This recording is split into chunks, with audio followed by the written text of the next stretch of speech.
இந்த some TNPSC எக்ஸாம்ல மோர் தென் 4 times கேட்டிருக்காங்க. அதாவது அசல் 8000, வட்டி 10%, 2 ஆண்டுகளுக்கு பிறகு கிடைக்கும் கூட்டு வட்டி மற்றும் தனி வட்டிக்கான வித்தியாசம் கணக்கு கேட்டிருக்காங்க. ஸோ இந்த மாடல்ல காம்பவுண்ட் இன்ட்ரெஸ்ட்ல சம் கேட்டாங்களா, எப்படி குயிக்கா சால்வ் பண்ணலாங்கிறத பார்க்கலாம்.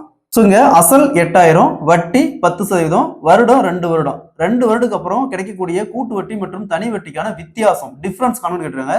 இந்த மாடல்ல சம் கேட்டாங்களா, இங்க அசல் எவ்வளவு சொல்லியிருக்காங்க 8000, அசல் 8000 இன்ட்டு வட்டி 10%, 10% இன்ட்டு 2 வருஷம் சொல்லியிருக்காரு, 2 டைம் 10%. ஸோ இந்த மாதிரி பெருக்கல்ல பெர்சன்டேஜ் வந்து 2 ஜீரோ இருந்துச்சுன்னா ஒரு பெர்சன்டேஜ்க்கு 2 ஜீரோ கேன்சல் பண்ணிடலாம், இன்னொரு பெர்சன்டேஜ் இன்னொரு 2 ஜீரோ கேன்சல் பண்ணிடலாம். அப்போ பேலன்ஸ் பார்த்தோம்னா வெறும் 80 மட்டும் தான் இருக்கு. ஸோ அப்போ கூட்டு வட்டி மற்றும் தனி வட்டிக்கான கிடைக்கக்கூடிய வித்தியாசம் பார்த்தோம்னா 80 ரூபா. Option B is the correct answer. இதே மாதிரி இந்த சம் பாருங்க, அசல் ரூ 6000, வட்டி 20%, வருடம் 2 ஆண்டுகளுக்கு பிறகு கிடைக்கக்கூடிய கூட்டு வட்டி மற்றும் தனி வட்டிக்கான வித்தியாசம் இருக்கிறாங்க. இதே மாதிரி தான் இந்த சம். இந்த சம் சால்வ் பண்ணி ஆன்சரை கமெண்ட்ல போடுங்க.